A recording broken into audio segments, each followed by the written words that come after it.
Hi guys, I'm Liv, and in this video we're going to be reading books I've been putting off for ages. I have a rather large TBR, whether it's on my Kindle or things on Kindle Unlimited or things on my bookshelf or on my book cart, and I do tend to buy books I'm really excited for and then just not read them because I'm worried that they're not going to live up to the hype. They're going to hurt me, that I'm not going to be able to recover from the book, amongst other reasons. So I thought I would pick the books that I'm really nervous to read for one reason or another and just give them a go. I've started off with the first one, and this one I did read 50 pages of last night, so I will update you on that in a moment.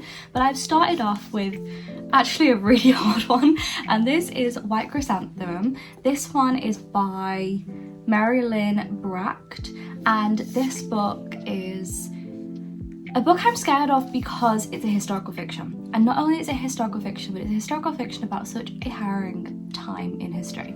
So this book is set in Korea, and it's set when Korea was occupied by Japan. A very harsh book. I mean, I am 58 pages in.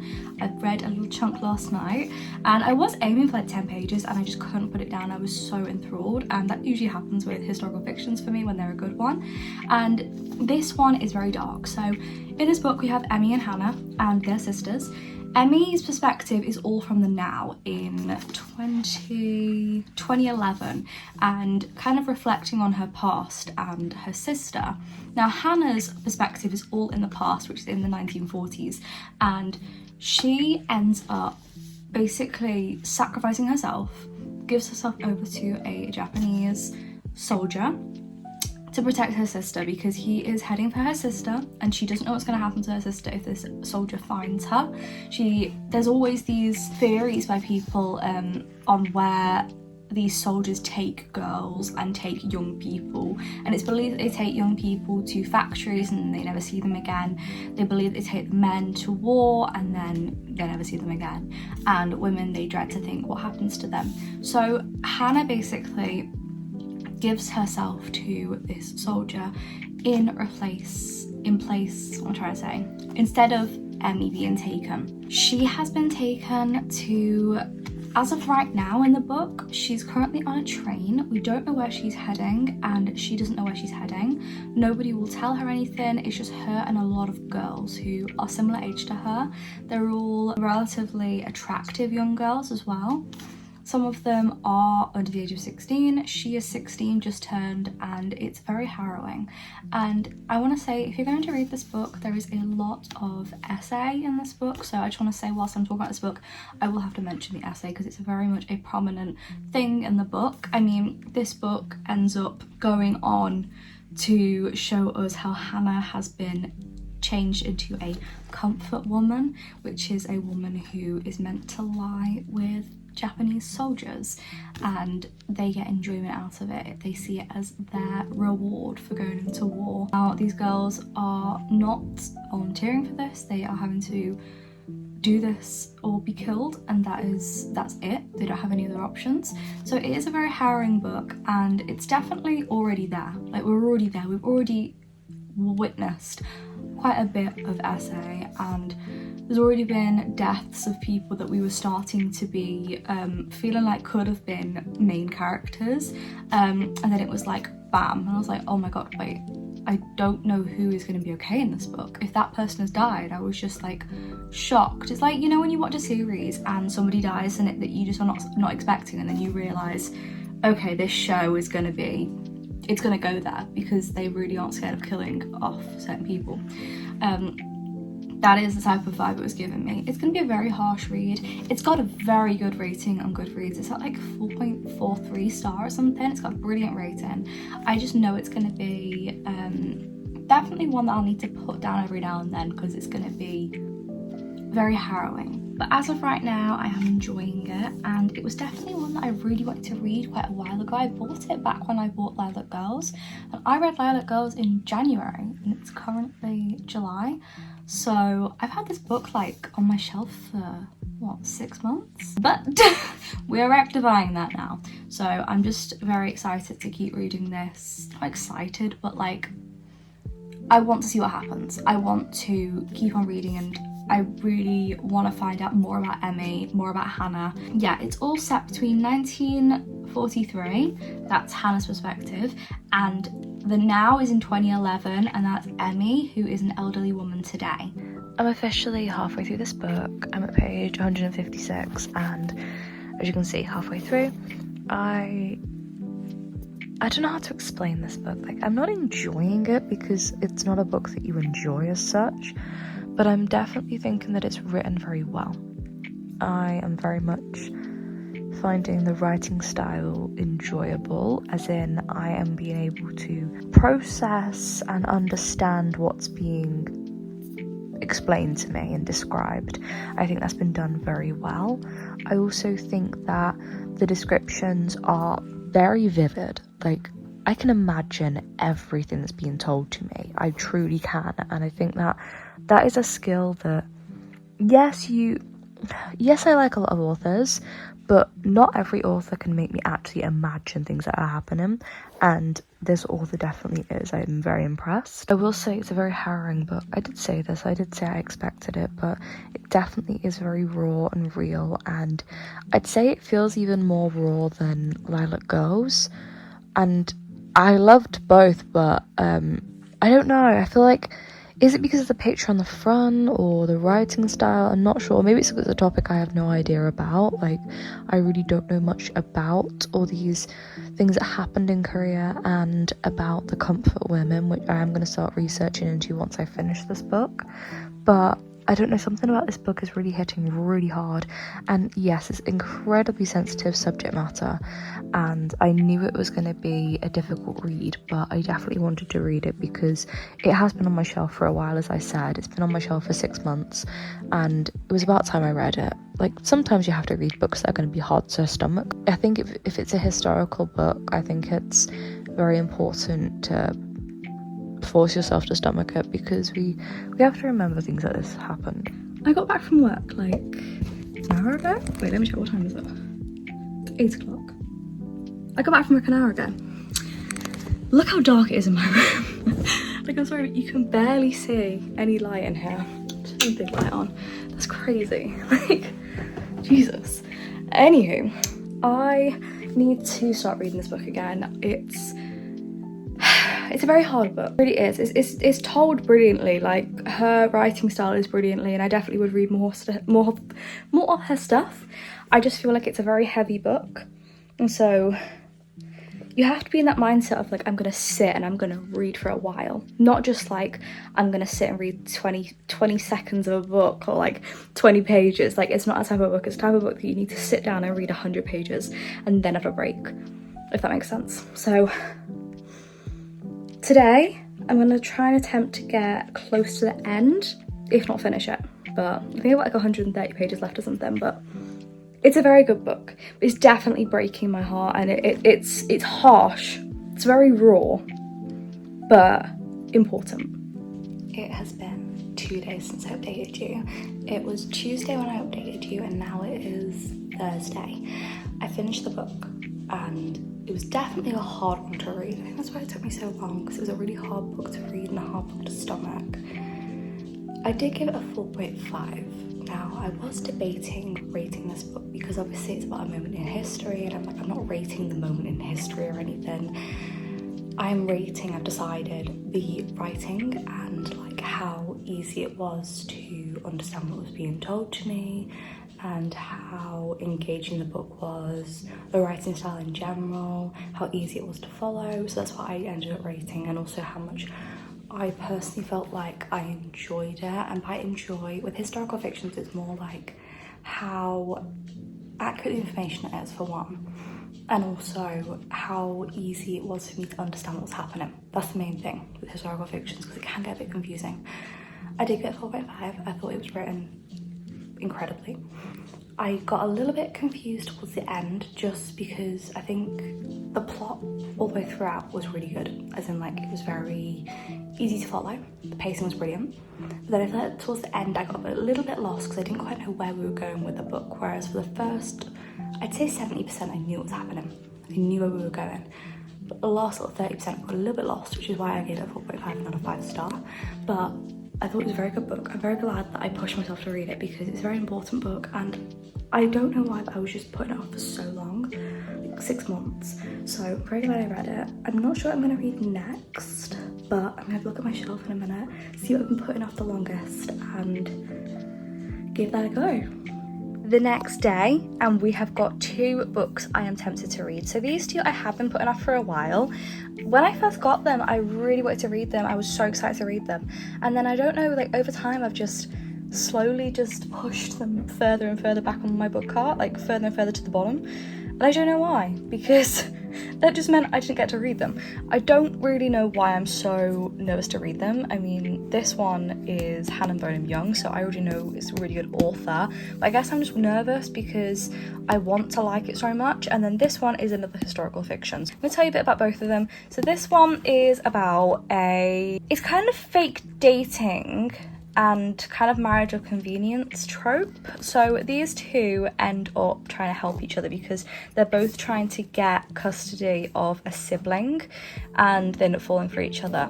The back of it makes more sense. It's way longer than what I've said, but I'm interested in this one. But I've seen a few people online say that it's not as good as her other books, so I'm really nervous for it. And then I've got this one by Kate Thompson. This is the Wartime Book Club, and this one is about World War II.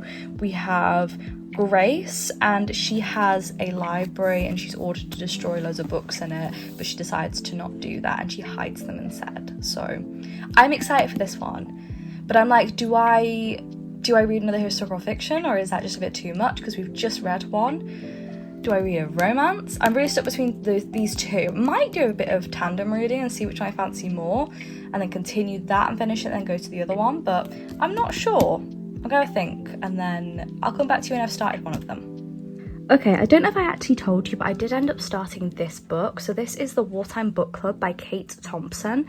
And I've never read anything by her. I saw this in the works one day, and I think it was £1 or maybe £2, and I don't know, something about the back really drew me in. So this one is about a girl called Grace, and it's about Grace and B actually, but it doesn't mention B on the back of the book.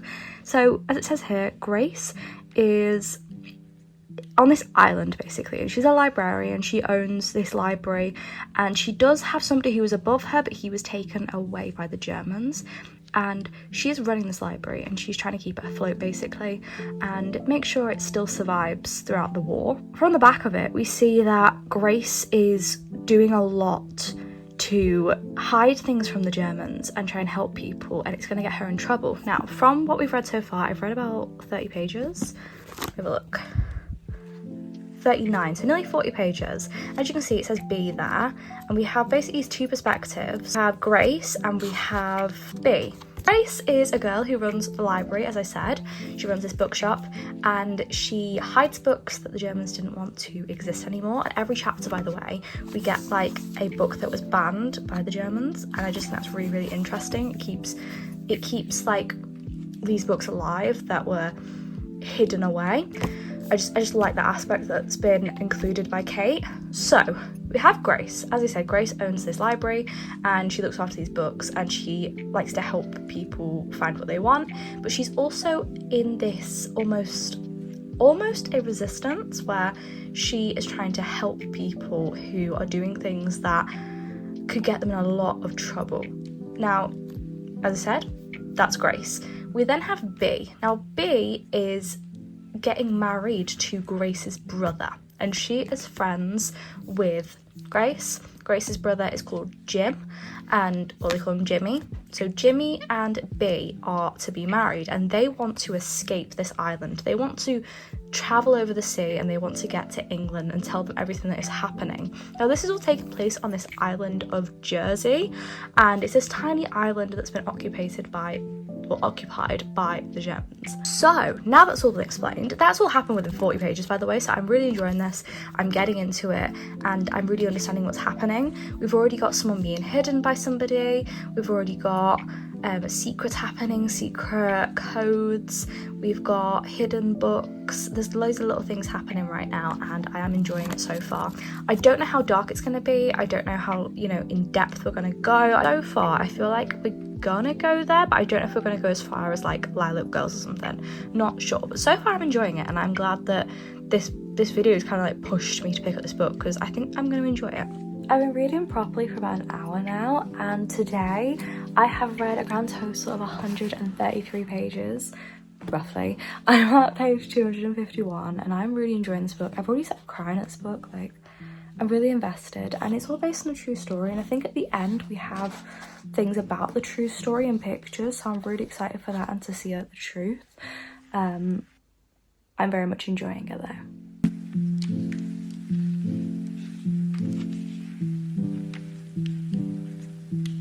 Finished the book. I finished the book. I finished The Wartime Book Club by Kate Thompson. I gave this book a 4.5 star. It was really, really good, and I would definitely read more by Kate Thompson. There's already stuff on Goodreads that I have put as my want to read from her. I think that her writing style is definitely right up my alley. I'm really liking her writing style, and I definitely love this book so much. I'm so happy I read it. Like, I actually think that if I hadn't done this video, I don't think I would have picked this book up off my shelf, I'll be honest. Like, I don't know why. I don't know why I was putting it off, but I was. I want to find one more book for this video, and I'm really excited because that book was amazing. 4.5, and I wasn't gonna pick that up. I haven't picked it up for 6 months. It's been on my shelf for 6 months. It's insane, but that's actually not okay.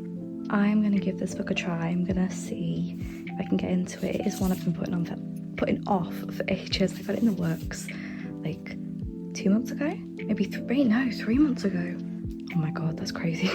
I do this. I feel like it was so popular to do book hauls, so I've got so many books that I did book hauls with, and I've just not read them, like so many.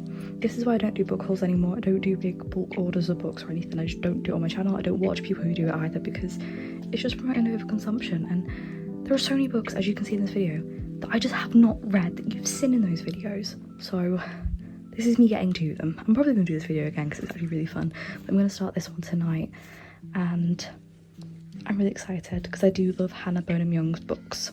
It's the next day. I've digested the book that I read. I really loved it so much. It's still a 4.5, and I really, really enjoyed it. And I'm excited to start a new book now. I just did like a massive review as well on Instagram. If you don't follow me on Instagram, you should do. I always put it at the end of the videos, but I'll put it on the screen now as well. I always chat on there about my book reviews and stuff of every book I read, even if I don't mention it on here. So go check that out. Just gonna put you there for a second. I just got back from the works. I went to the works with my mum and my nan, and my mum bought me some books. I kind of want a book buy and ban. I don't do big book hauls or anything like that. I just don't.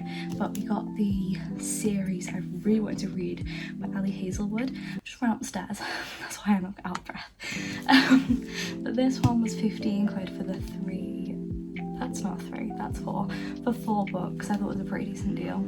And I've really wanted to read these books for a while. I know one of the girls is a diabetic, which I am. I'm very excited to read about a diabetic in a book that's like, you know, not some like harrowing disease like in a book. Like, because I've read about it before and it's always been like somebody has it and they end up dying from it, and I'm like, I don't want to read that. I want something positive. We have got the books Love Hypothesis, Love on the Brain, Love Theoretically, and Not in Love. I'm very excited to have some romances to read. I haven't read it yet. This one is by Hannah Bonham Young. It's the author of Out on a Limb. I really love her stuff. So this one we have our female main character called Chloe, and we have our male main character called Warren. So Chloe, it's a very complex family dynamic in this book, very dysfunctional family.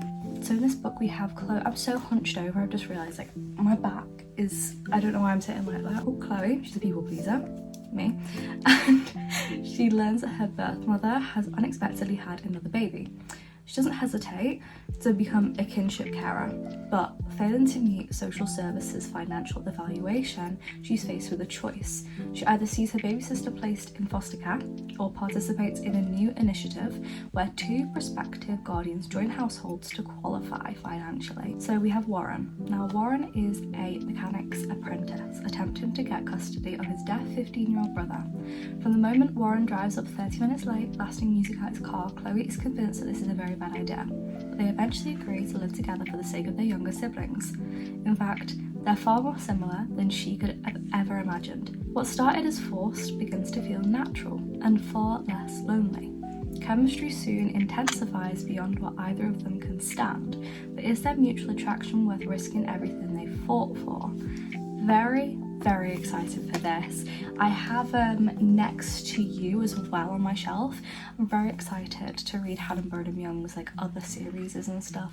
I don't know how many series she's got or how many books, but I was excited to read another lot of her books. I've been putting this off for ages, and the reasoning is so stupid. I saw a bad review of it basically from on Goodreads. It wasn't like highly rated or anything, and it put me off. But that is so stupid, because the Wartime Book Club, that had a brilliant like overall rating on Goodreads. That had 4.4 something stars overall. That is insane. And for some reason I was put off reading that as well. So I really just shouldn't care about, you know, ratings and things like that. Like it really shouldn't bother me. I should read things no matter what. So I'm gonna read this book. I did buy it purely because the back interested me, and I didn't even know it was by Hannah Bonham Young, and then I found out it was, and I was like, oh, I know who this author is. So I'm very excited for this. I love my bookmark, by the way. My bookmark is just so cute. This is the Celestial bookmark from Waterstones. I got this with a gift card. Was it a gift card? Oh no, it wasn't. It wasn't the gift card.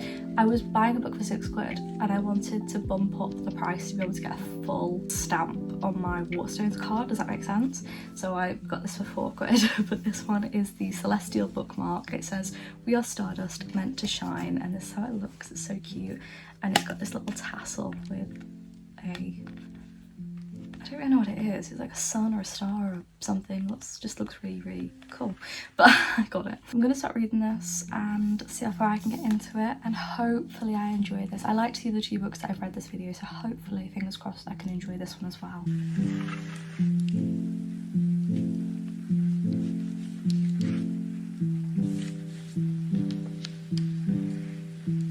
I've been reading this book. I haven't updated you once on this book, but I am 266. About less than 100 pages left, and it's so good. I don't know why I was putting this off for so long. I'm really enjoying it.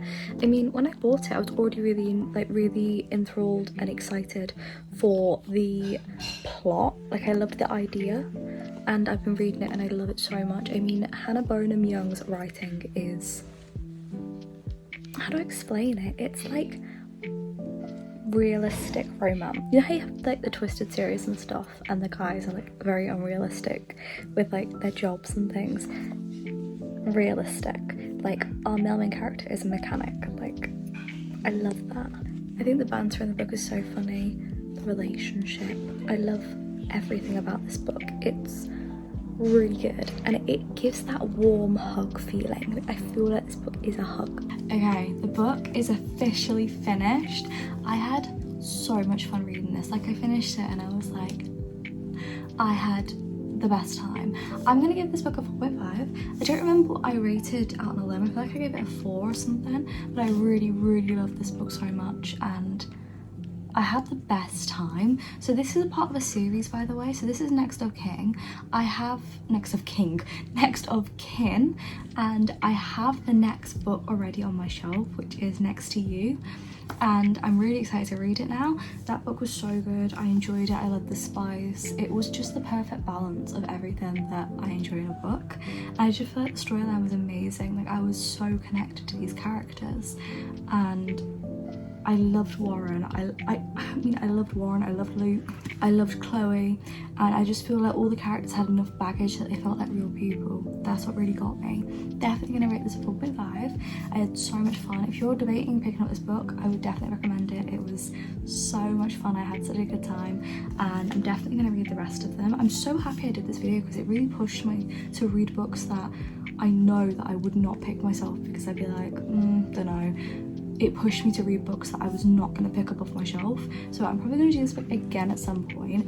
Maybe, you know how like makeup people do like shop my stash? I might do like shop my shelf, you know what I mean? And look through my bookshelf and like pick out books that I literally have not got on my radar that I wanted to read, or like things that I just end up finding on there. It makes sense in my head. I don't know if that came out right, but yeah, thank you guys for watching. I hope you guys have enjoyed. I will see you guys soon with another video. Subscribe, like, and do that stuff. And we have had a successful 3 books in this video. Like, I'm so happy.